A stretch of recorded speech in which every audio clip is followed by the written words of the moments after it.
우리 다 같이 함께 기도하고 또 하나님 말씀을 나누면서 또 하나님께 뜨겁게 함께 예배하겠습니다.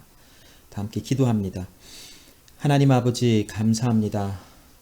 오늘도 우리의 삶 속에 하나님께서 함께하여 주시고 또 우리 한 사람 한 사람을 또 이 추수감사주의를 맞이하여 하나님 앞에 나와 다 함께 기도하고 또한 찬양하며 예배할 수 있도록 함께하여 주시는 은혜 감사합니다. 하나님 어려운 상황과 힘든 상황 속에서도 우리의 모든 것을 지키시고 보호하시는 하나님의 그 신실하심에 우리는 감사를 드리며 또 그 하나님께서 우리 하나님 되심에 우리는 전심을 다하여 그 이름을 부르며 하나님께 감사를 드립니다. 하나님 모든 것이 주께 속하여 있고 모든 것이 주의 통치와 다스림 속에 있음을 고백합니다. 어려운 상황 속에서도 구원을 이루시는 그 하나님의 은혜를 바라보며 우리는 오늘도 쉬지 않고 하나님을 예배하며 주를 바라보는 삶을 살아갑니다. 하나님, 오늘 그러한 하나님의 자녀들이 오늘 이 시간 또 삶의 예배 속에서 또 함께 다 같이 이곳에 모여 또 한 마음으로 하나님을 예배할 수 있도록 함께하여 주셨고 이제 이곳에 모여 하나님을 예배할 때에 하나님 우리와 함께 하시는 주님의 은혜가 더욱더 충만하게 하시고 예배하는 모든 순간순간마다 하나님 우리가 살아가는 모든 순간순간마다 하나님의 통치하심과 다스리심이 함께 하심을 인지하고 기억하며 바라보며 살아갈 수 있도록 도와주시옵소서. 하나님 오늘도 말씀을 통하여 우리에게 주시는 감사의 의미가 무엇인지 감사를 통하여 하나님의 이름을 어떻게 또한 높이는지에 대한 하나님의 말씀의 은혜를 알게 하여 주시고 이 말씀의 은혜가 우리의 삶 속에 더욱더 충만할 수 있도록 역사하여 주시옵소서. 주님만 의지하오니 주여 함께하여 주시옵시고 우리를 인도하여 주시옵소서. 감사드리며 살아계신 예수님의 이름으로 기도합니다. 아멘.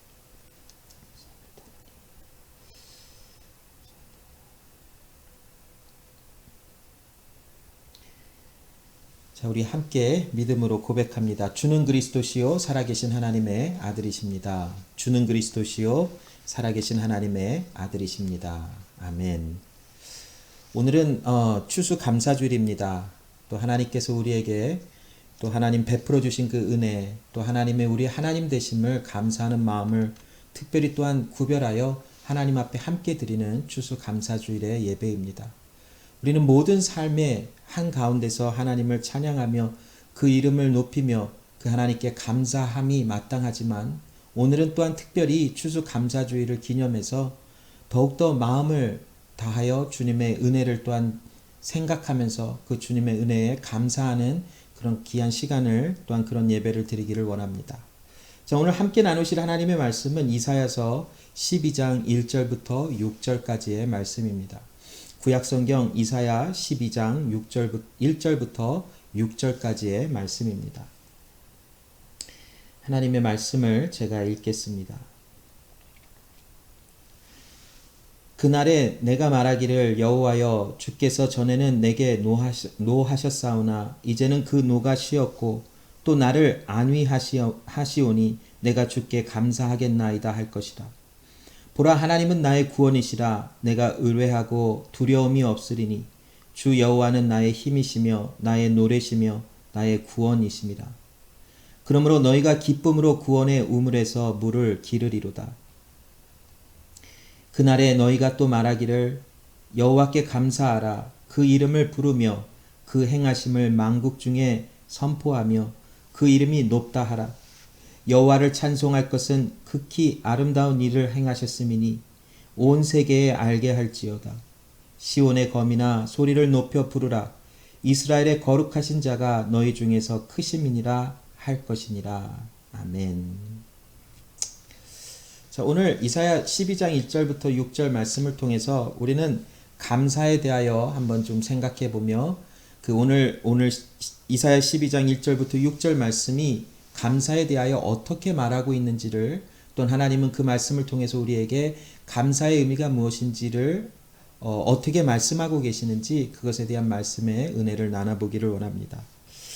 자, 데살로니가전서 우리가 잘 아는 말씀이 한 구절이 있는데 5장 16절부터 18절 말씀을 우리가 좀 읽어보면 특별히 그 18절 말씀인 것 같아요. 그 앞부분에 가면 범사에 감사하라라고 하는 말씀이 있지요.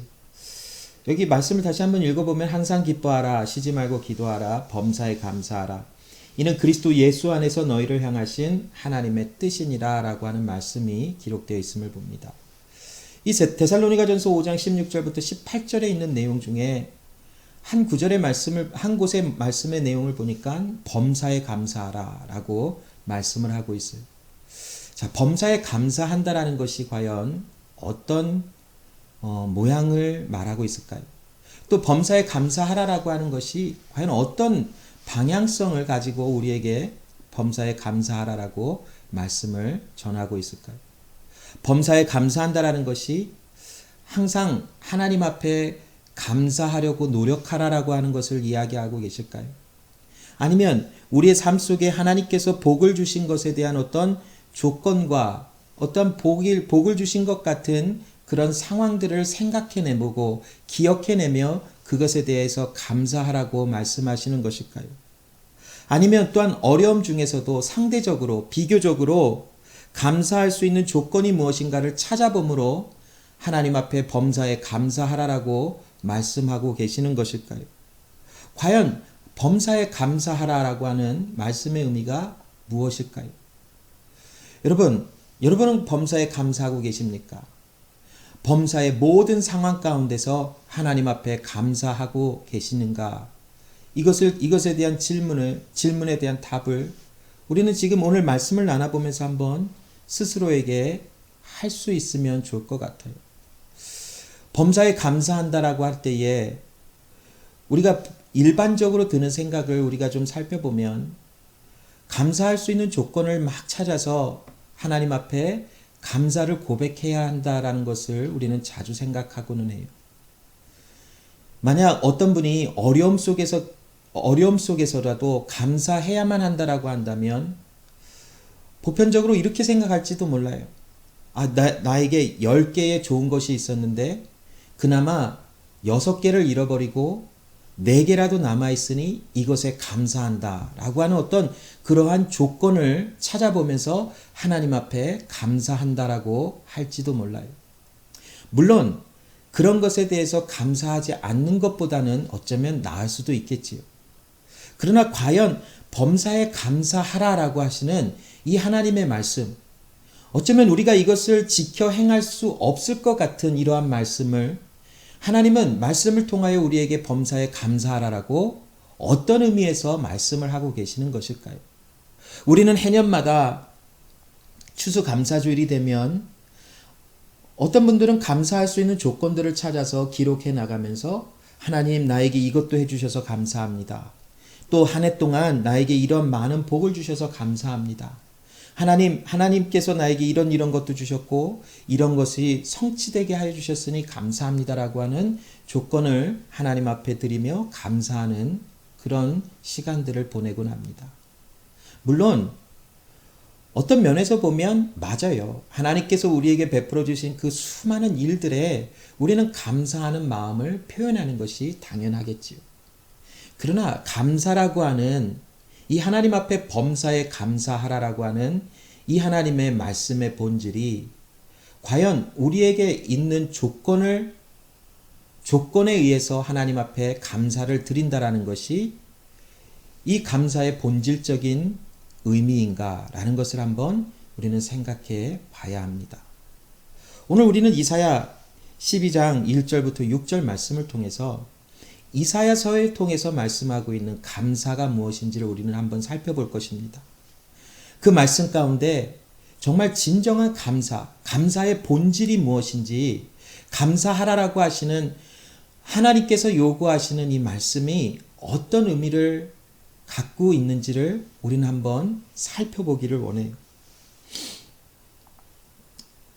오늘 1절과 4절 말씀을 한번 볼까요?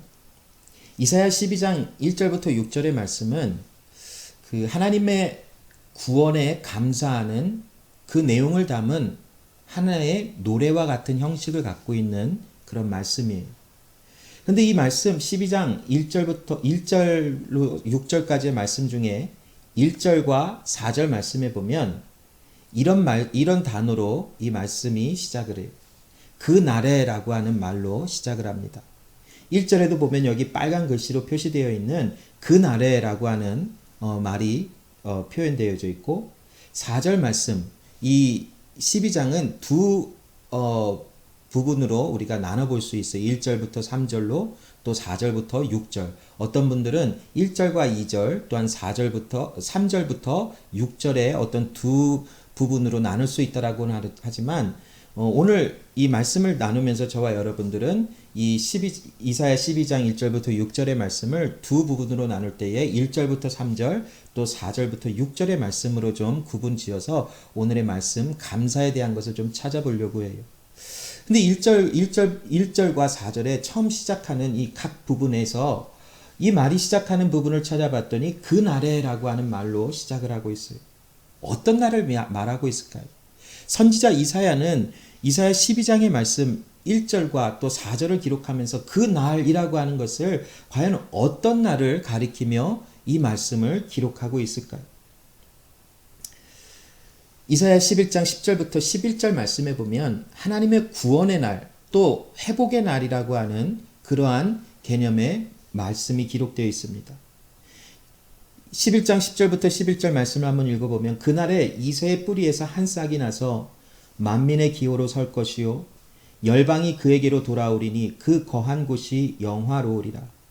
그날에 주께서 다시 손을 펴사 그 남은 백성을 아수르와 애굽과 바드로스와 구스와 엘람과 시날과 하맛과 바다 섬들에서 돌아오게 하실 것이라 라고 말씀합니다. 이 이사야서의 말씀의 전체적인 특징 중에 한 가지가 있는데 그것은 무엇이냐면 이사야 말씀은 앞으로 일어날 일들에 대한 예언적인 어떤 그런 내용을 정확한 시간의 순서에 따라서 기록하고 있지는 않아요. 또한 앞으로 일어날 일들에 대해서 시간적으로 구분지어서 또한 잘 정리해 놓은 그런 책은 아니에요. 한 가지 예로 보면 이사야서에서 나타나고 있는 예수님의 오심을 기록하는 말씀들에서 예수님의 초림과 재림을 구분하고 있지는 않아요. 물론 하나님께서 이사야 선지자에게 아직 초림과 재림에 대한 어떤 그런 하나님의 예언적인 그런 말씀을 다 보여주시지 않으셨기 때문이라고도 말해볼 수도 있을 것 같아요. 그러나 나중에 그 사도 요한이 요한계시록을 쓸 때에도 보면 하나님의 아들 예수님의 초림과 재림에 관한 어떤 그런 말씀들 또한 복음서에서도 또 신약 성경의 여러 가지 그런 정황들을 보면 예수님의 초림과 재림에 관한 그런 말씀들을 자세하게 기록하고는 있지. 그러나 아직 이사야 선지자가 기록한 이 이사야서의 말씀에는 예수님의 초림과 재림을 구분하여 기록하고 있지는 않아요. 자, 그러면 이 날에라고 하는 이 시간적인 어떤 그런 그 정보를 우리가 찾아볼 때에 과연 이 날이라고 하는 것은 예수님의 초림을 얘기하는 걸까? 아니면 재림을 얘기하는 걸까라고 하는 것을 우리가 한번 생각해 볼 수 있을 것이. 그러나 여기서 말하고 있는 그 날이라는 것을 단순히 초림과 재림이라고 하는 어떤 그런 것으로 구분 짓는다기보다는 예수님의 오심을 어떠한 종말론적인 관점에서 본다라고 할 때에 어쩌면 조금 재림하시는 것에 가깝기도 하겠지만 그냥 예수님께서 마지막 날에 오시는 것을 다 이야기하는 것으로 우리가 한번 말씀을 나누어도 그렇게 무리스러운 해석은 아니라고 보아요. 물론 그 날에 이새의 뿌리에서 한 싹이 나서 만민의 기호로 그 기준 또한 어떤 그 사인으로 쓸 것이요 열방이 그에게로 돌아오리니 하나님께서 하나님의 구별된 사람들을 예수께로 돌아오게 하셔서 예수님이 거하신 그곳이 영화로우리라 라고 하시는 마지막에 일어나는 그 하나님의 구원의 완성 속에서 일어나는 영화롭게 하신다라고 하는 말씀이 기록되어 있어요. 그래서 이 부분들을 본다면 조금 더 재림에 가까운 어떤 그런 시간적인 것을 이야기하는 것은 맞지만 이사야의 관점에서 본다면 초림과 재림을 굳이 그렇게 구별하고 있지는 않는다라는 것이에요. 그래서 우리가 이사야 11장 10절로 11절에 그 날이라고 하는 것을 그 하나님의 구원하시는 그 날을 이야기할 때에 그냥 예수님께서 마지막 때에 오셔서 하나님의 사람들을 구원해 내시는 그 날이라고 하는 그런 관점에서 오늘 이사야 말씀의 그 날, 오늘 12장 1절도 또 4절 말씀에 그 날이라고 하는 말씀을 우리가 한번 정리해 볼 수 있을 것 같아요.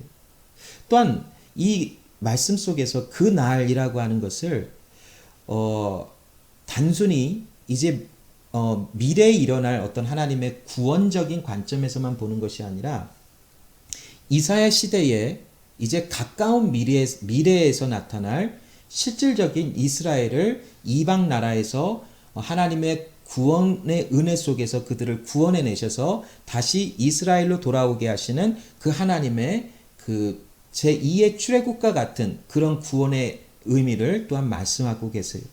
그래서 여기 11절 말씀에 보면 주께서 다시 손을 펴사 그 남은 백성을 아수르와 애굽과 이런 쭉 나라들을 나열하면서 이제 포로로 잡혀갔던 그런 상황 가운데서 하나님께서 그들을 돌아오게 하시리라라고 하시는 말씀이 또한 그 날이라고 하는 그런 그 시간적인 어떠한 그런 그 컨셉 가운데 포함이 되어져 있다라는 것이 오늘 이사야는 12장 1절 또 4절 말씀에 그날에라고 하는 그 말을 기록을 하면서 결국 무엇을 집중하여 설명하고자 하고 있냐면 하나님의 구원하시는 날.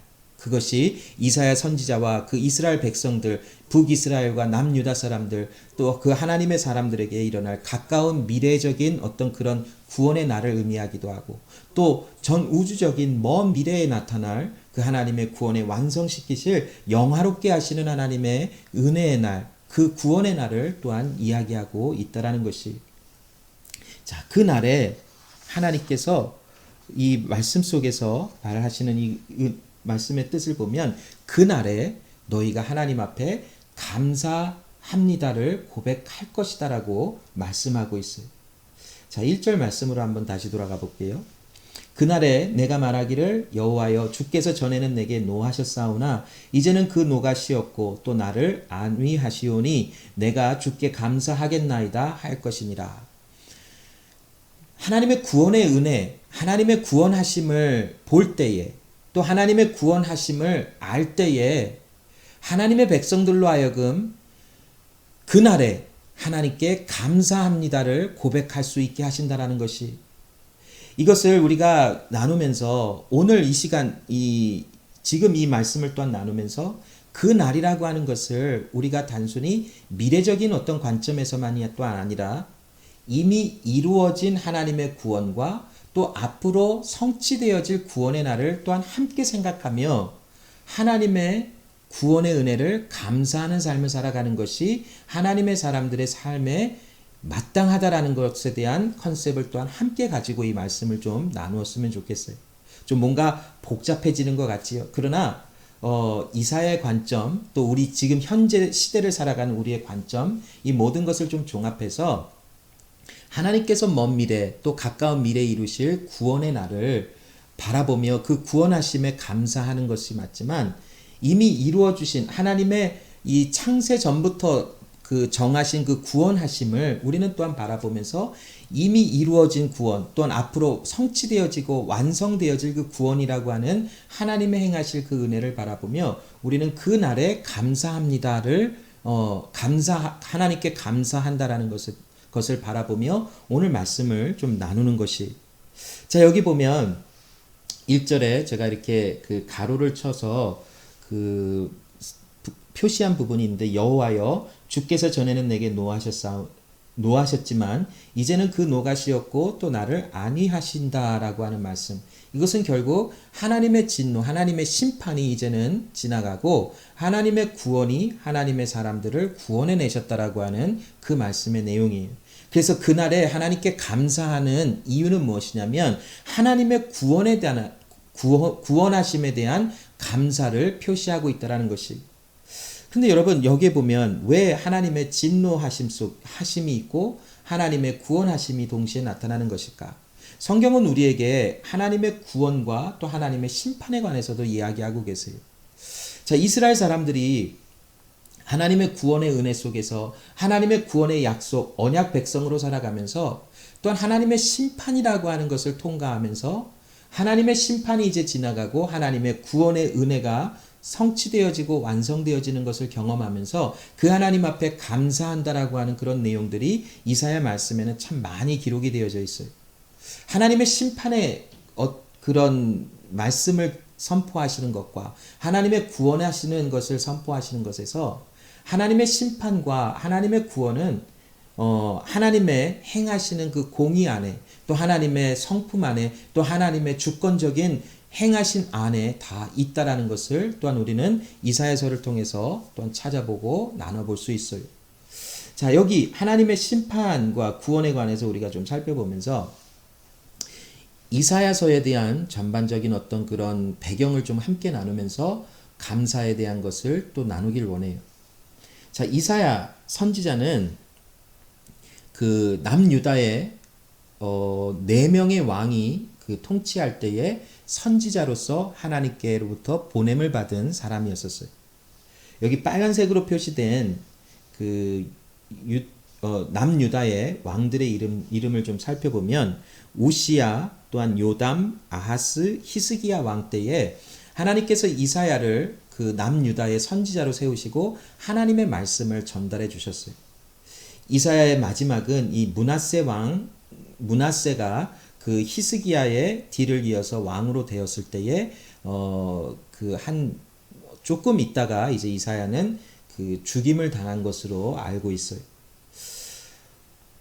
이사야는 이 4명의 왕 우시야, 요담, 아하스, 히스기야 왕 때에 즉 그 739년부터 686년 BC에 그 하나님의 말씀을 선포하는 그런 하나님의 보내심을 받은 선지자였는데 이사야는 특별히 남유다의 그런 그 하나님 앞에 진실되게 예배드리지 아니하는 부분, 즉 그들의 삶은 그냥 하나님을 거부하고 하나님을 무시하는 삶을 살아가면서도 자신들이 그런 율법 안에서 드려지는 어떠한 그 예배의 형식, 그냥 자신의 힘으로 율법을 지켜나가는, 그래서 그 안식일을 지켜서 하나님 앞에 그냥 그 번제물만 가지고 나와서 예물을 드리고 또 하나님 앞에 어떠한 율법을 지켜 행하는 것 같은 어떤 그런 형식적인 면만 있다면 하나님의 구원받은 하나님의 백성이라고 하는 어떤 그런 잘못된 신앙적인 관점을 이사야는 책망했어요.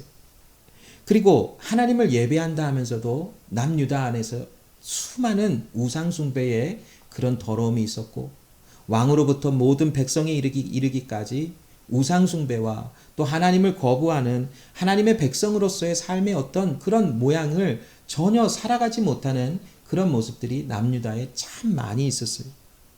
그래서 하나님께서는 이사야 선지자를 통해서 이 남유다를 향하여 하나님의 심판을 선포하셨어요.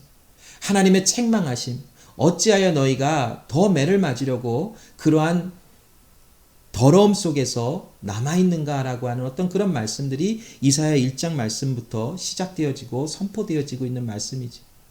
하나님의 심판, 하나님께서 하나님의 또한 말씀 안에서 살아가지 아니하는 또 하나님과 상관없는 사람들을 심판하시는 하나님의 심판들을 말씀하시지만 그러나 심판 가운데서도 하나님은 회복을 말씀하시고 회복을 말씀하시는 하나님의 그 은혜 가운데 구원이라고 하는 말씀이 등장하게 되어져 있어요. 이사야 1장 2절로 4절 말씀을 좀 읽어보면 이스라엘이 얼마나 하나님 앞에 멀리 떨어졌는지를 나타내고 있어요. 하늘이여 들으라, 땅이여 귀를 기울이라. 여호와께서 말씀하시기를 내가 자식을 양육하였거늘 그들이 나를 거역하였도다. 소는 그 임자를 알고 나귀는 주인의 구유를 알건만은 이스라엘은 알지 못하고 나의 백성을 깨닫지 못하는도다 하셨도다. 슬프다 범죄한 나라요 허물진 백성이요 행악의 종자요 행위가 부패한 자식이로다. 그들이 여호와를 버리고 이스라엘의 거룩한 자를 만홀히 여겨 멀리하고 물러갔도다라고 하는 말씀이 기록되어 있어요. 1장 23절 말씀에도 보면 이스라엘 백성들 또 남유다 사람들의 그러한 악한 행위들을 또한 볼 수 있는데 그들은 하나님의 공의를 행하지 않았어요. 하나님의 말씀 가운데 또 하나님의 사랑의 은혜 속에서 불쌍하고 연약한 자들을 하나님의 사랑으로 그들을 보호하고 또한 그들을 함께 도와주는 일들을 행하라 말씀하셨지만 그들은 고아와 과부를 신원하지 아니하고 과부를 변호하지 아니하는 그런 뇌물을 받아 또 힘이 있는 자들의 편에 서주고 힘이 없는 자들에게는 있는 것까지도 다 빼앗아 버리는 그런 악행들을 행하면서도 나는 하나님의 사람이다라고 하는 그런 형식적인 겉으로 드러나는 어떤 종교인의 삶을 살아가는 이스라엘 백성들의 또 남유다 사람들의 모습을 볼 수 있었어요. 그래서 하나님께서 이사야 1장 2절로 4절 말씀에 그들이 하나님을 버리고 물러갔도다. 그들이 하나님을 떠나고 하나님을 업신여겼다라고 말씀하고 있어요. 여러분, 이스라엘의 역사를 좀 살펴보면 하나님께서 다윗을, 또한 다윗의 아들 솔로몬 때에 하나님이 그 이스라엘이라고 하는 나라를 굉장히 형통하게 하셨고, 특별히 그들에게 그 나라에 많은 물질과 힘과 또한 명성을 이렇게 주셨어요. 그래서 다윗 왕으로 인하여, 또한 다윗 왕으로부터 솔로몬에 이르기까지 이스라엘은 참 강성한 나라로 많은 힘을 누리고 살아갔던 나라였었어요. 그런데 솔로몬의 그 하나님 앞에서의 그 우상 숭배함과 또 여러 나라들의 그 공주들과 결혼을 하는 가운데 그 여러 나라들과 어떠한 계약 관계를 맺어가면서 이방 나라의, 다른 나라의 신들을 이스라엘로 가지고 와서 예루살렘에서 하나님을 섬기는 그런 가운데 신당들을 세워놓고 그곳에서 우상 숭배하는 일들이 많이 이렇게 나타났어요. 그 일로 인해서 하나님께서 이스라엘이라고 하는 나라를 솔로몬 때에는 두 나라로 나누지 않으셨지만 그 아들의 때에서는 하나님께서 그 나라를 둘로 나누시리라 하시는 어떤 그런 말씀을 주셨지요. 그래서 이스라엘은 북이스라엘과 남유다로 나누어져서 여기 지도에도 보이는 것처럼 그 녹색으로 그 그린색으로 표시된 부분이 북이스라엘이에요. 그래서 열 지파가 그 북쪽에 있는 열 지파가 모여서 북이스라엘, 그래서 성경에는 그것을 이스라엘이라고 지칭을 해요. 그리고 그 남유다, 유다 지파가 또 이렇게 딱 분리가 되어져서 남쪽에 위치한 그 예루살렘을 중심으로 그 남유다라고 하는 그런 나라로 두 나라로 나누어져 버렸어요. 자, 이 이스라엘이 두 나라로 나눠진 다음에 북이스라엘은 여로보암이라고 하는 그 사람이 그 왕으로 이제 세워졌고, 남유다에는 르호보암이라고 하는 솔로몬의 아들이 왕으로 세워져서 그 두 나라로 나눠진 상태에서 그 역사의 흐름 속에서 두 나라가 계속 존재하고 나갔어요. 그러다가 그 여로보암의 왕으로부터 시작되어진 북이스라엘은 BC 722년경에 그 호세아 왕을 마지막으로 그 나라는 아수르에서 멸망을 하고 말아요. 그리고 남유다 역시도 르호보암으로 시작되어진 그 남유다 역시도 그 BC 586년 아니면 7년경에 바벨론에 의해서 여호야긴 왕을 마지막으로 그 나라 역시도 멸망을 하고 또 모든 것이 다 무너지는 그런 일들이 일어났지요. 그러나 이제 또 하나님의 약속하신 대로 70년 만에 다시 고토로 돌아오리라 하시는 하나님의 말씀 가운데 이제 그 남유다의 포로로 잡혀갔던 그 바벨론의 포로로 잡혀갔던 그 수많은 이스라엘 백성들, 남유다 사람들이 이제 하나님의 말씀대로 고레스 왕이 그 칙령을 써주고 편지를 써주어서 그 하나님의 사람들로 하여금 이제 다시 고토로 돌아오게 하시는 하나님의 그런 구원의 날을 경험하면서 제2의 어떤 출애굽이라고 하는 명칭으로 우리가 설명할 수 있는 그런 그 고토로 돌아오는 그런 구원의 날을 경험하게 되어지죠. 자, 그래서 이런 그 이스라엘의 역사가 있는데, 자, 다윗과 솔로몬 시대에는 그나마 하나님의 그 은혜와 또 그래도 솔로몬은 다윗에 비해서는 참 많은 실수를 저지르기는 했었어요. 그러나 그나마 다윗과 솔로몬 시대에는 이스라엘이 하나님 앞에 그래도 아직 그래도 깨끗한 모습으로 좀 서 있는 것 같은 그런 부분들이 참 많이 있었어요.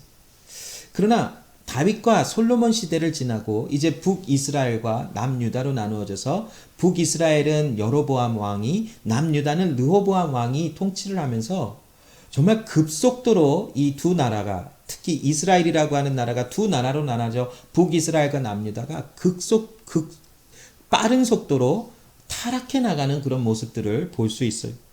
왕들은 우상 숭배하기에 바빴고, 특별히 북이스라엘의 여로보암은 하나님을 예배하는 그런 그 제사장들을 이제 막 다 쫓아내버리고, 또 제사하는 어떤 하나님을 예배하는 것과 이방 신들의 어떤 그런 신당들을 혼합시켜서 이거 어떤 모습인지도 모르는 그런 예배의 모습들을 막 가지고 하나님을 예배한다 하는 그런 굉장히 악한 일들을 하고 말았어요. 자, 그리고 그와 함께 동시에 남유다 역시도 하나님을 예배한다고는 하지만 수많은 이제는 외부 세력으로 인하여 또 외부에서 들어오는 여러 가지 그 우상 신들을 섬기는 그런 문화들이 들어오면서 남유다도 급속도로 왕들이 이제 먼저 타락을 해 나가며 백성들도 함께 타락해 나가는 그런 모습들이 이 북이스라엘과 남유다에 있었음을 우리는 또 성경 또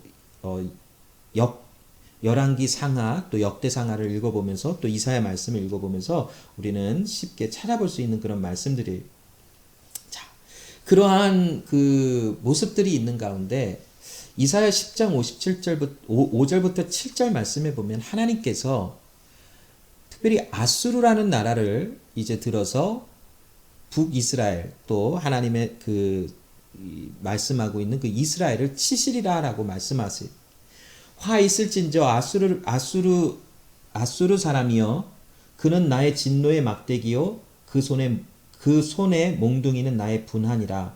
내가 그를 보내어 한 나라를 치게 하며 내가 그에게 명하여 나의 노한 백성을 쳐서 탈취하며 노략하게 하며 또 그들을 가로상에 진흙같이 짓밟게 하려 하거늘 저의 뜻은 이같지 아니하며 그 마음의 생각도 이같지 아니하고 오직 그 마음은 허다한 나라를 파괴하며 멸절하려 하여라고 하는 말씀이 있는데, 아수르라고 하는 나라는 여기 말씀에도 보면은 북이스라엘을 치려고 하는 어떤 그런 생각을 가지고 있지 않았다고 해요. 그러나 북이스라엘을 아수르라는 나라를 들어서 하나님이 몽둥이처럼 매를 든 것처럼 그 나라를 사용하시는 것은 하나님의 뜻이요 하나님의 주권적인 역사하심이었다라는 것이지.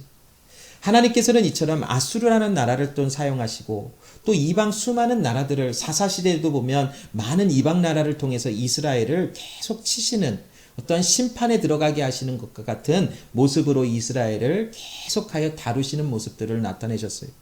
이사야 말씀에도 보면 아수르라는 나라를 들어서 특별히 북이스라엘을 치시고 또 남유다를 또 어려움 속에서 하나님을 볼 수밖에 없는 길로 계속 인도하시는 하나님의 그 구원의 역사의 일들을 우리는 볼 수 있는 것이, 결국 남유다도 또한 바벨론에 의해서 바벨론을 하나님이 들어서 그들을 몽둥이처럼 사용하시며 남유다들을 실컷 두드러 패시는 어떤 심판에 들어가게 하시는 그런 모습을 펼쳐 보이셨어요. 자, 이런 모습을 한번 우리가 살펴보면서 하나님께서 아수르라는 나라를 들어서 이스라엘을 이 다루시는 모습을 우리가 역사의 어떤 그런 기록들을 좀 한번 살펴보면서 우리가 말씀을 좀 나눌 것이. 자, 여기 보면 특별히 그 북이스라엘은 여로보암 2세가 왕으로 이렇게 통치할 때, 또 남유다는 우시야 왕이 남유다를 통치할 때, 왕으로 통치할 때 비교적 가장 큰 번영함을 또한 강함을 누렸어요. 그래서 하나님께서 그 나라의 북이스라엘과 남유다의 여로보암 2세 또한 남유다에는 우시야 왕 때에 그 상업적인 어떤 그런 발전, 그 다음에 군사적인 발전을 하지는 발전하는 그런 모습들을 허락하셔서 그 두 나라가 굉장히 발전해 나갔어요. 그와 동시에 많은 사람들이 풍요를 누리면서 그 하나님을 예배한다 하지만 아까도 말씀드린 것처럼 수많은 우상들을 섬기며 참 악한 삶들을 살아가는 모습들이 굉장히 많았어요. 특별히 또한 남유다에는 항구를 이렇게 건설하면서 수많은 부와 또한 힘을 누릴 수 있는 그런 조건들을 갖춰 나가는 모습들이 있었어요. 자, 이 북이스라엘과 남유다가 가장 이렇게 힘이 이렇게 왕성해질 때에 아직 그 애굽이나 주변 나라들은 조금 그 힘이 아직까지는 그렇게 왕성해지는 시기는 아니었었어요. 그런데 이 북이스라엘과 남유다의 여로보암 2세나 우시아가 이제 통치하면서 이제 조금씩 그들의 어떤 그런 정해진 시간들이 이제 거의 가까울 때에 아수르라고 하는 나라, 여기 지도에 보면 그 위쪽에 아수르라고 하는 나라에게 표시가 보이죠. 노란색으로 이렇게 쭉 되어지는 부분. 자, 이 아수르라는 나라가 점점 세력이 이제 커져가는 그런 그 역사적인 어떤 그런 기록들이 있어요. 그래서 이 그 기록에 찾아보니까 디글랏 빌레셋 3세라고 하는 아수르의 왕이 세워졌을 때에 그 기간이 BC 745년과 BC 745년에서 727년 사이에 이 디글랏 빌레셋이라고 하는 왕이 아수르를 굉장히 강력한 나라로 발전을 시켜놨어요. 그래서 그 시기에 이 아수르라는 나라가 아직은 이때까지는 애굽이 한번 무너졌다가 다시 한번 이렇게 일어나는 것은 아직은 아니었었어요. 그래서 애굽은 이 당시 이 아수르가 이렇게 강력한 힘을 가졌을 때에 힘을 내지 못하는 그런 나라였고, 이제 북이스라엘과 남유다는 천천히 그 누렸던 어떤 그런 힘에 누렸던 것이 조금씩 이제 쇠퇴해 나가는 그런 형국이었었어요. 그와 함께 아수르라는 나라가 강력한 힘을 가지고 이 세력을 확장해 나가는 그런 시간적인 어떤 그런 상황이었지요. 자, 아수르가 이 바벨론 지역과 이 북이스라엘과 남유다가 있는 그 지역까지 세력을 확장해 나가면서 아마도 애굽까지 그 세력을 확장해 나가는 것을 목표로 하면서 많은 지역들을 정복해 나가는 그런 일들을 행하며 나아갔을 거예요. 자, 이를 견제하기 위해서 북이스라엘은 시리아라고 하는 나라와 함께 동맹을 맺어서 아수르의 세력을 견제하기 시작했어요. 그러면서 그와 동시에 남유다에게 동맹을 요청을 했어요. 우리와 함께 동맹을 해서 이 천천히 내려오는 아수르의 세력에 우리 대항해서 그들을 막아내자라고 하는 어떤 그런 동맹의 결의를 요청을 했어요. 자, 그러나 이 남유다에 이제 그 우시야 왕과 요담 왕을 지나서 아하스 왕 때에 그 북이스라엘과 시리아 연합한 그 두 나라의 요청을 거부했어요. 함께 동맹을 맺자라는 것을. 자, 그리고는 동맹 맺자라는 것을 거부하자 이 남유다의 아하스 왕은 북이스라엘과 시리아의 연합군에 동맹하는 것을 거부했지만 오히려 이 남유다의 아하스 왕은 아수르에게 화친을 맺는 것을 요청을 해서 그들과 이 어떤 그런 평화 조약을 맺어가는 어떤 그런 것을 시도하고 있었어요. 자, 그런 어떤 상황적인 어떤 시대적인 그런 상황 가운데 북이스라엘과 시리아가 그러한 남유다의 그런 어떤 행동을 좋게 보지 못했겠지요. 그래서 북이스라엘과 남유다의 연합군이 그 BC 한 734년경에 남유다를 공격해 버렸어요.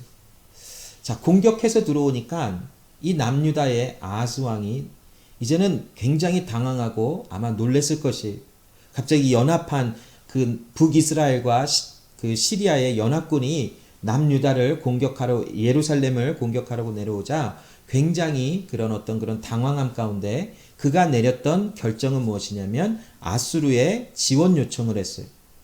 자, 그래서 여기 지도에 보면 빨간 그런 화살표로 표시되어 있는 것을 보면 시리아와 그 사마리아, 즉 북이스라엘이 연합해서 남유다를 쳐들어왔을 때에 파란 화살표로 이렇게 표시되어져 있는 그 남유다를 뜻하는 어떤 그런 화살표가 이제 서로 이제 대립하게 되겠죠.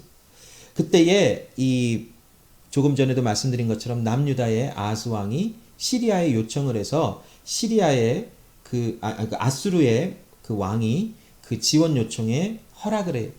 그래서 아수르에서 군대를 보내서 북이스라엘과 시리아 연합군을 같이 싸워서 그들을 이렇게 그들에게 승리하는 그런 일들이 나타났어요. 그래서 결국 그 아수르의 지원을 받아서 남유다는 시리아와 또 그 북이스라엘의 연합군의 전쟁에서 승리를 했어요. 그리고 나중에 한 2년 정도의 시간이 지난 다음에 732년, BC 732년경에 아수르는 이 다마스커스라고 하는 지역을 함락을 시켜버렸어요. 자, 이런 역사가 이제 이스라엘에 있는데, 그러나 이 모든 것이 하나님이 아수르라는 나라를 들어서 이 이스라엘 땅을 심판하시는 하나님의 도구로 사용하시는 그러한 역사가 나타나고 있는 것이. 자, 이런 일들이 일어난 가운데 2절 말씀을 좀 볼까요? 보라, 하나님은 나의 구원이시라. 내가 의뢰하고 두려움이 없으리니 주 여호와는 나의 힘이시며 나의 노래시며 나의 구원이심이라 라고 하는 이사야 선지자의 선포하는 말씀이 있어요. 자,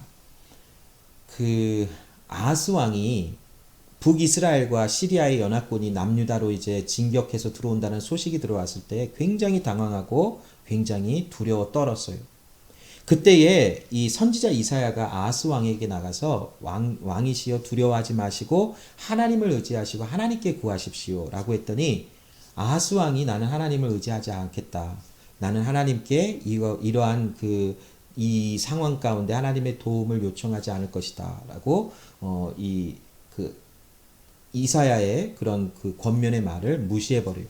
그리고 그가 결정한 것은 무엇이냐면 아수르에게 요청을 해서 아수르의 군사의 힘을 빌려서 북이스라엘과 시리아군의 연합군의 전쟁을 하러 오는 것을 이길 수 있다라고 하는 어떤 그런 결단을 내리고 그 일들을 진행하고 말았어요.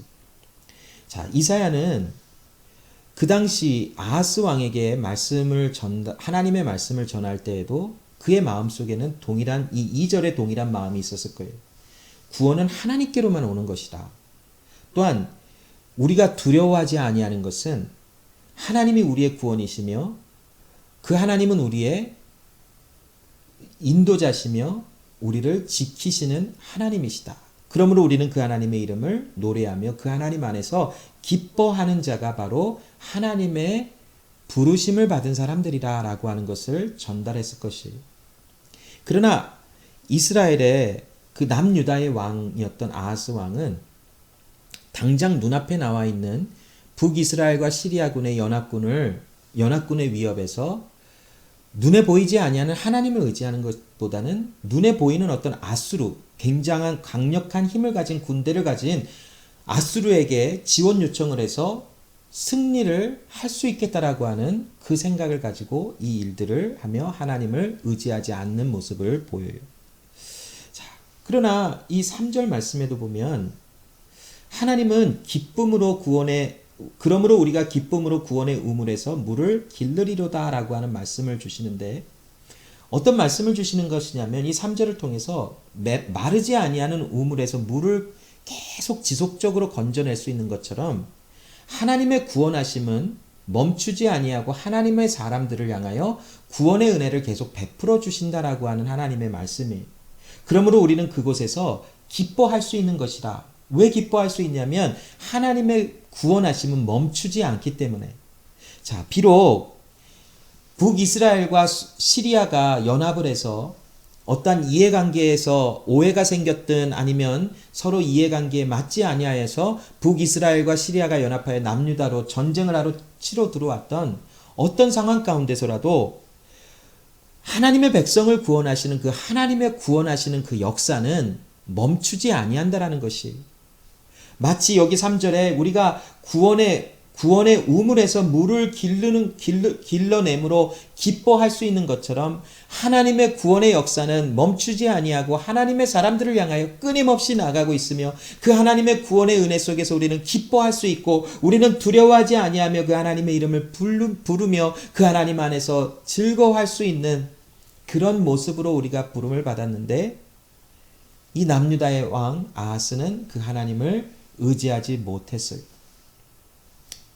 그러나 이 이스라엘과 남유다를 향하신 하나님의 구원의 역사는 비록 이스라엘과 남유다의 왕들이 하나님을 의지하지 아니하고 그 나라의 백성들이 하나님을 의지하지 아니하는 상황 가운데 있었다 할지라도 하나님이 구원하실 하나님의 백성들을 구원해내시는 하나님의 구원의 역사는 멈추지 아니하고 계속하여 지속적으로 흘러져 나갔다라는 것이.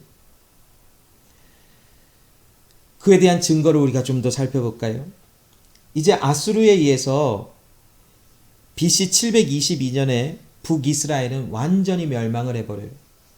북이스라엘의 수도였던 사마리아는 아수르의 군대에 의해서 산산조각이 나버리고 그 사마리아 성에 살았던 수많은 북이스라엘 사람들, 이스라엘의 10지파에 속해서 살아갔던 사람들은 수많은 사람들이 아수르에 의해서 포로로 잡혀가고 많은 사람들이 죽임을 당했어요.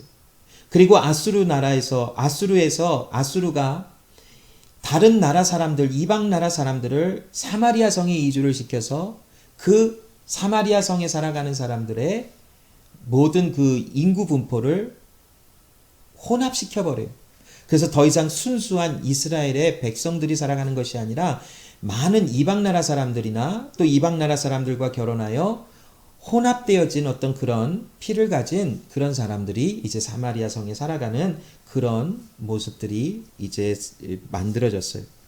자, 이제 역사는 계속 흘러가면서 아수르는 더더욱 세력을 확장해 나가기를 원했어요.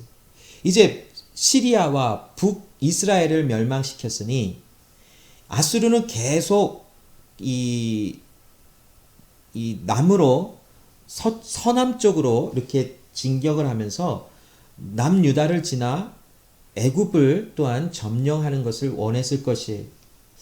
자, 그런 정책 가운데 아수르는 남유다에게 많은 어떤 위협을 가했을 것이에요. 이제 아하스 왕이 죽고 히스기야가 남유다의 왕으로 이제 세워졌을 때에 아수르에서 남유다에게 많은 위협을 가했던 것 같아요. 그래서 그러한 것에 대해서 어떤 절충하는 의미에서 남유다의 히스기야 왕은 아수르에게 공물을 바치는 어떤 그런 것으로 이제 남유다를 침입하지 이 전쟁을 하러 들어오지 못하도록 아수르를 들어오지 못하도록 이런 화친을 맺는 것 같은 어떤 그런 조약을 맺었어요. 그래서 많은 적지 않은 어떤 그런 그 양의 물질을 주기적으로 아수르에게 바쳐야 했던 그런 상황들이 있었어요.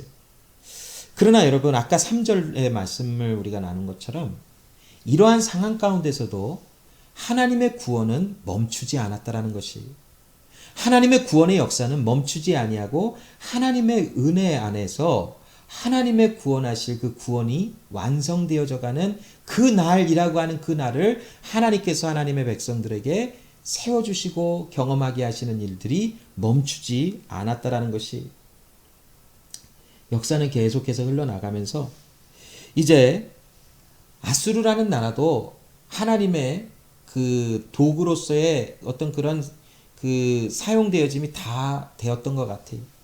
이제 아수르라는 나라의 내부적인 어떤 분열이 일어났고 또 그와 동시에 서서히 바벨론이라고 하는 나라가 이제 세력을 확장해 나갔어요. 이전에 그 아수르라는 나라가 굉장한 강대국으로 세워져 있을 때에 바벨론 지역까지 이 아수르가 통치하고 다스리는 그런 어떤 그런 역사의 흐름이 있었지만 이제는 서서히 아수르라는 나라의 내부 분열이 일어나고 그 나라에 이제 조금씩 그 힘이 줄어져 나가는 그런 상황 속에서 바벨론이 이제 급부상을 하면서 아수르라는 나라의 힘은 점차 줄어들었어요.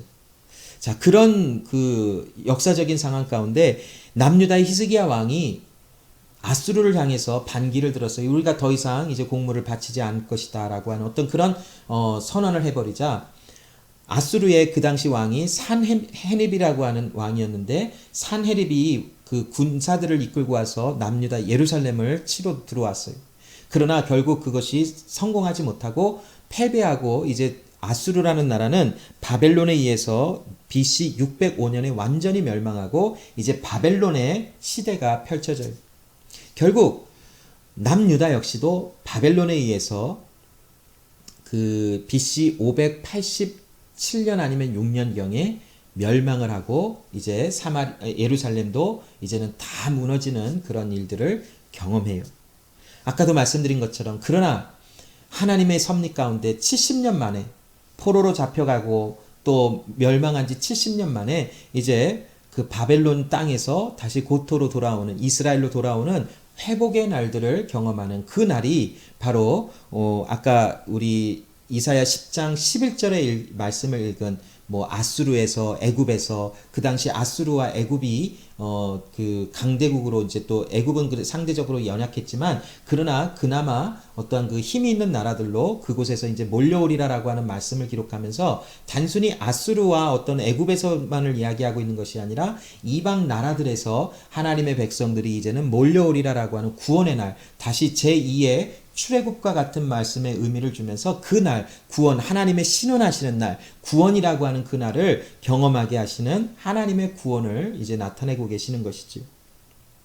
자, 이사야는 오늘 12장 1절부터 6절의 말씀을 기록을 하면서 1절부터 3절에 그 날 하나님이 우리를 구원하시는 그 날에 우리는 하나님께 감사할 것이다.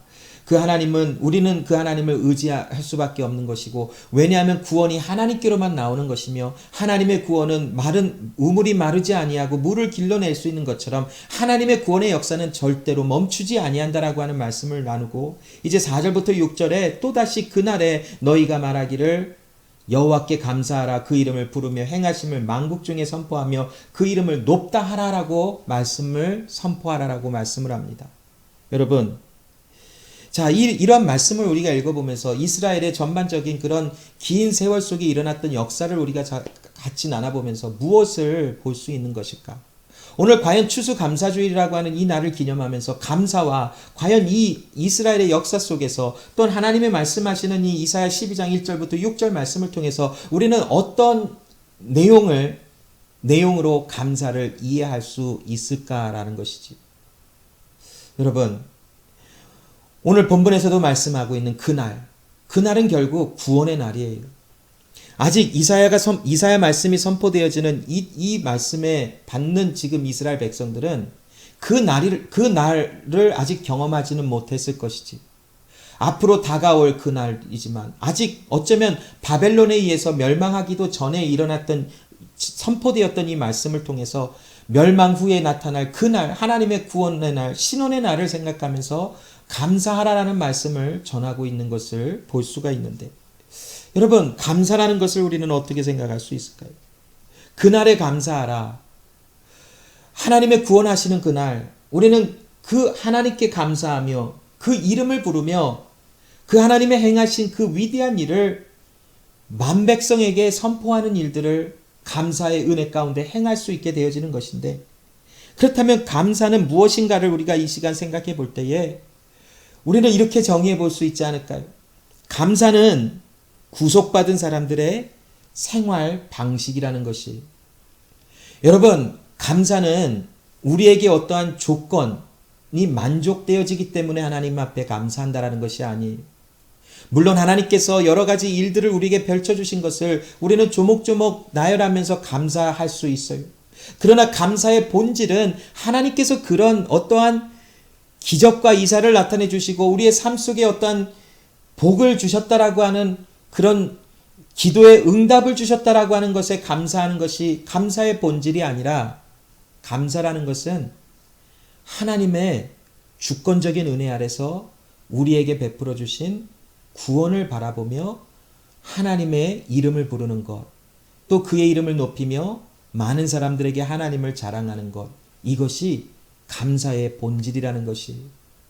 그러므로 여기 4절에 나온 그날에 하나님의 구속받은 사람들은 하나님의 구원하심에 감사를 할 수밖에 없고 그 놀라우신 거룩한 이름을 찬양하며 부를 수밖에 없고 예배할 수밖에 없고 만백성 가운데 그 행하신 일을 선포할 수밖에 없는 구속받은 사람의 삶의 방식이 바로 이렇게 기록이 되어져 있어요.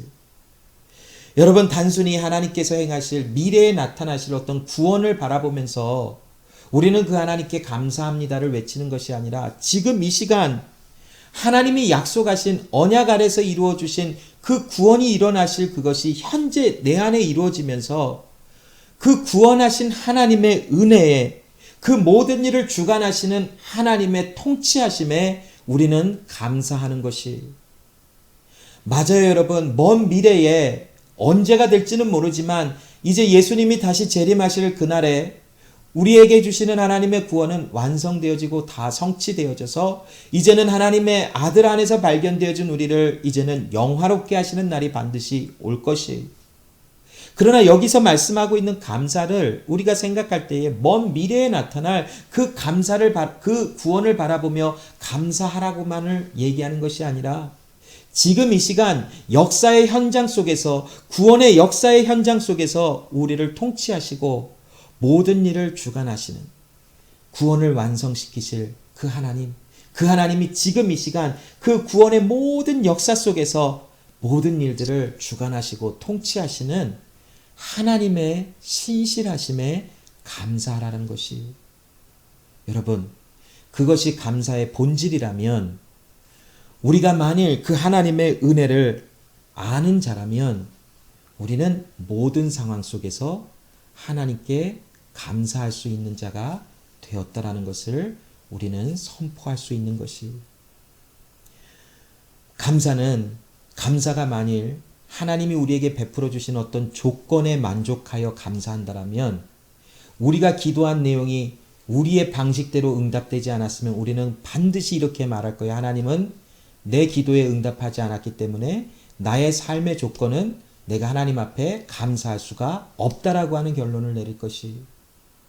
그러나 여러분, 무너져 내려가는 과정 속에서도, 심지어 이스라엘의 역사 속에서 두 나라가 완전 산산조각 나지는 그런 비극적인 상황 속에서도 하나님은 구원의 역사를 주관하신 하나님이셨어요. 왜 하나님께서 그토록 두 나라를, 이방 나라를 들어 쓰시면서까지도 그 나라를 그렇게 철저하게 무너뜨리셨는지, 왜 그렇게 하셔야만 했는지 우리는 어쩌면 다 이해하지 못할 수도 있어요. 또한 우리의 삶 속에 어떻게 하여 그렇게 철저하게 어려움과 그렇게 처절한 아픔을 당하게 하셔야만 하셨는지 우리는 다 알지 못하지. 그러나 우리가 한 가지 신뢰하고 우리가 바라보는 것은, 그러한 모든 사건과 현상과 모든 시간 내 흐름 속에서 모든 일을 주관하시는 하나님은 내 안에 하나님의 구원을 이루고 계시고, 또한 이미 내 안에 하나님의 구원을 이루어내시는 하나님의 통치하심이 있다라고 하는 것에 우리는 감사한다라는 것이, 여러분.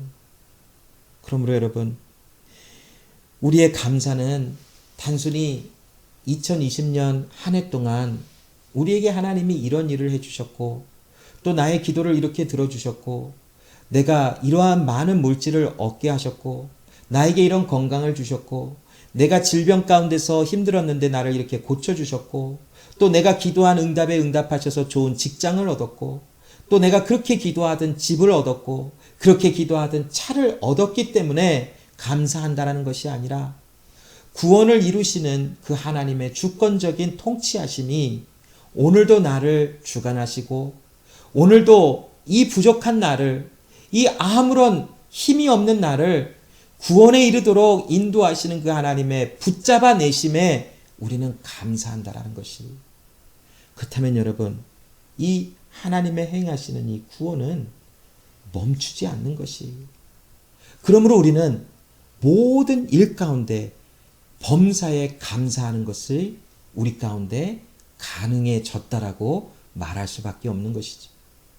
이사야 10장 20절부터 23절에 남은 자, 즉 구속함을 받은 자에게 나타나는 구원의 은혜가 무엇인지를 나타내고 있는데, 그날에 이스라엘의 남은 자와 야곱 족속의 피난한 자들이 다시는 자기를 친자를 의뢰치 아니하고 이스라엘의 거룩하신 자 여호와를 진실이 의뢰하리니, 남은 자 곧 야곱의 남은 자가 능하신 하나님께로 돌아올 것이라. 이스라엘이여, 내 백성이 바다의 모래 같을지라도 남은 자만 돌아오리니 넘치는 공의로 회멸이 작정되었습니다. 이미 작정되었은즉 주 만군의 여호와께서 온 세계 중에 끝까지 행하시리라 라고 말씀하고 있습니다. 여러분, 그날의 이스라엘과 남은 자, 이스라엘의 남은 자 야곱 족속의 피난한 자들을 이야기하는 것 같지만, 결국 이사야 66장까지 나가게 되보면 이방인의 하나님의 구원하시는 자까지를 포함해서 나누는 말씀이 있지요. 그러므로 여기 남은 자라고 하는 것은 하나님의 구속함을 받은 자라는 것이, 세상에 수많은 자들이 있지만, 또한 세상에 수많은 이스라엘 사람들이 있었다고 하지만, 하나님이 남게 하신 자, 즉 구속함을 받은 자들은 하나님이 세상 끝까지 그 일을, 하나님의 구원하시는 일을 행하시사 그들 안에 하나님의 구원을 성취하시고 완성시키신다라는 것이지. 이것이 하나님의 언약이요 하나님의 약속이라는 것이.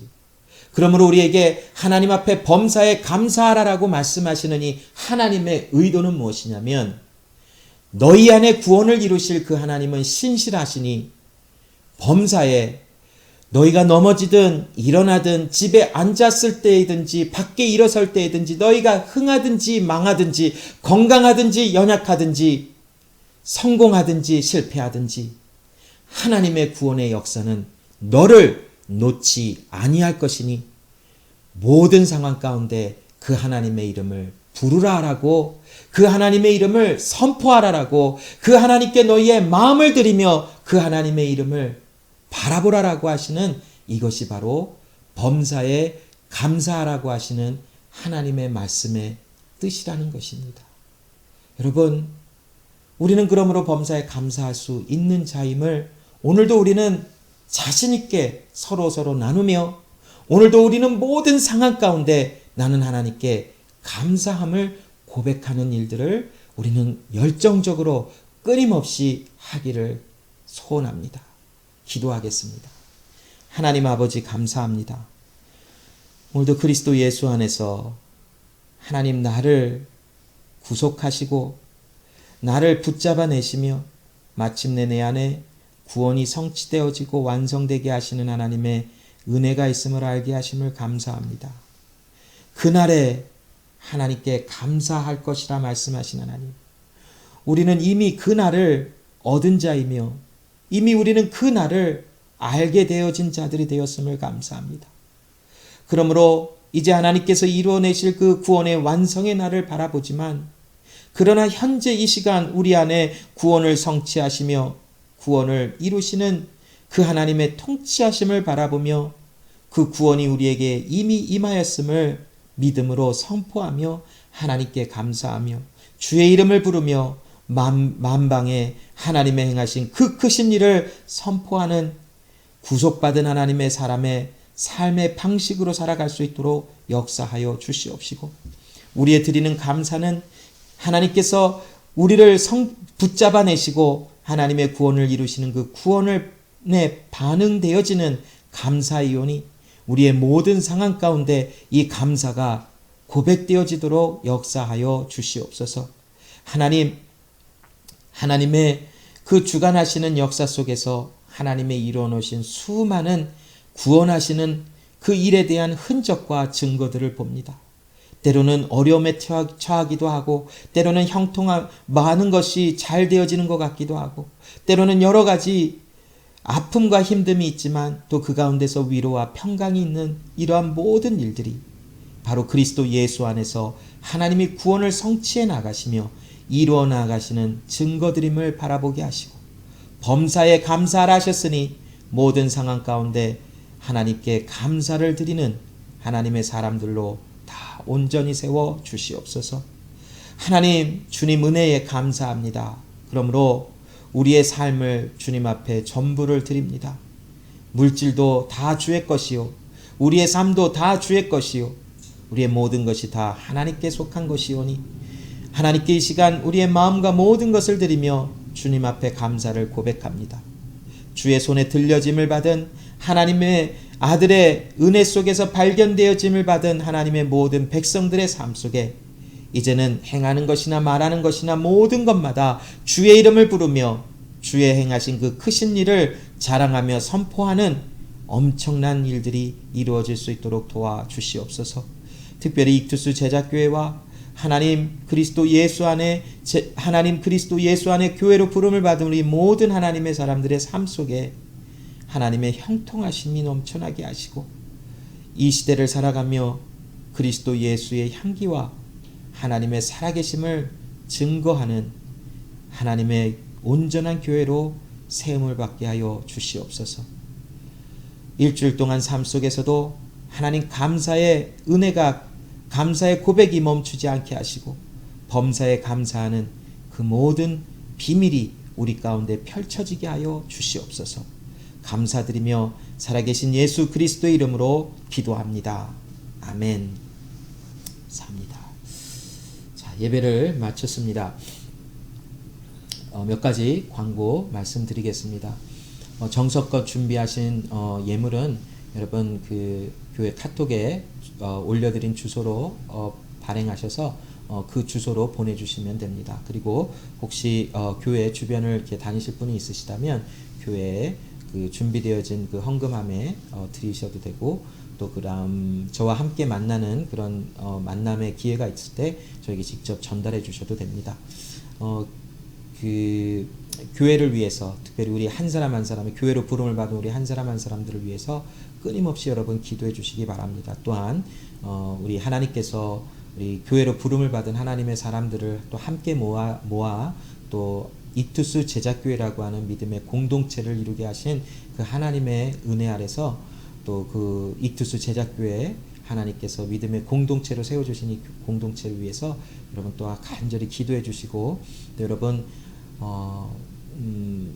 우리가 많이 모이지 못하고 또 이렇게 가깝게 많은 시간들을 보내지 못하는 그런 상황 가운데서 이 소속감이나 여러 가지 이렇게 하나의 그 연합되어지는 그런 것이 조금 많이 아쉬운 부분들이 있는 것 같아요.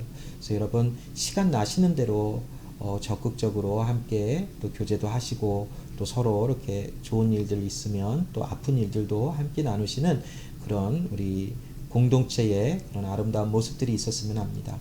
그럼 계속해서 열정적으로 또 이렇게 함께 권면하시고 또 서로 함께 교제하시고 하나님의 사랑을 나누는 그런 모든 사람들이 되기를 간절히 소원합니다. 여러분 금요일 히브리서 말씀을 나누면서 그 특별한 어떤 그런 기계적인 문제나 또 다른 어떤 그런 급한 일들이 있지 아니하면 계속 그 모임은 진행됩니다. 그러므로 여러분 꼭 오실 수 있으신 분들 참석하셔서 함께 말씀 나누시고 또 교제해 주시기를 바랍니다.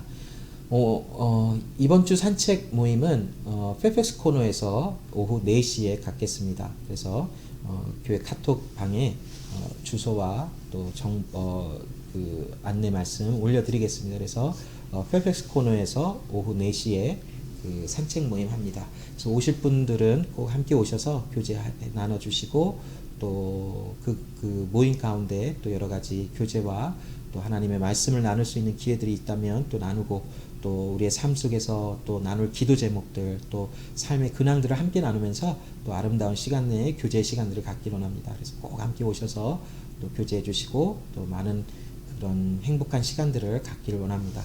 또 여러분 일주일 삶 속에서 여러분 행복하시고 또 하나님이 우리와 함께 하시는, 우리는 형통한 삶을 살아가는 사람이다라는 것을 여러분 항상 기억하시고, 또 일주일의 삶 속에 여러분 그 범사에 감사하시는 여러분 되시기를 간절히 소원합니다.